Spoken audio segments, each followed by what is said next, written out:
Magandang umaga po sa inyong lahat. So nandito na naman po ako sa bukid. So nakikita niyo po ngayon ay mga manok. Mga alagang manok ni Carrocher.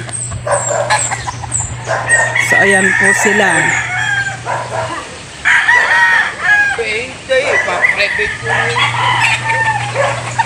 So ayan po ang mga manok.